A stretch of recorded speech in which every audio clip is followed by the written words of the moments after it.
Apa perbezaan apabila anda menyimpan satu kotak gold bar 1 kg dengan saiz emas yang kecil yang beratnya secara total 1 kg? Baik, saiz emas yang dikeluarkan oleh Public Gold ada sehingga 14 saiz yang berbeza.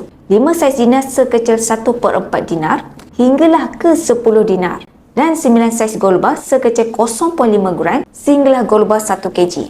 Saiz yang pelbagai ini memberikan kemudahan kepada pemilik emas supaya dapat menjual simpanan emas mereka sesuai dengan kegunaan pada masa hadapan. Perbezaan yang ketara antara emas kecil dengan emas besar adalah spread value, yang mana emas saiz di bawah 10 gram, spread value adalah 9%. Gold bar 20 gram adalah 8%, gold bar 100 gram adalah 7%, dan gold bar 1 kg adalah 6%. Lebih rendah spread value, lebih cepat anda dapat keuntungan. Tetapi ini bukan bermakna simpanan emas yang kecil ini merugikan berbanding simpanan emas yang besar. Simpanan emas 1 kg untuk satu keluarga amat digalakkan supaya anda bukan sahaja mempunyai simpanan yang kukuh, malah mempunyai simpanan yang kekal nilai dan simpanan di luar dari sistem kewangan. Tidak bermakna untuk capai 1 kg emas, anda perlu memiliki gold bar 1 kg seperti ini. Anda boleh sahaja simpan saiz emas yang berbeza, yang memenuhi keperluan matlamat simpanan anda. Sebagai contoh, jika anda perlukan wang sekitar RM30,000,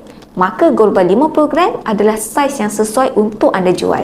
Dengan Public Gold, urusan jualan dan belian emas adalah telus dan mudah. Jadi, bagi yang berminat untuk mulakan simpanan emas bersama di Public Gold, anda boleh klik ni di bio saya untuk daftar secara percuma atau hubungi saya, insya-Allah saya akan bantu guide sebaiknya.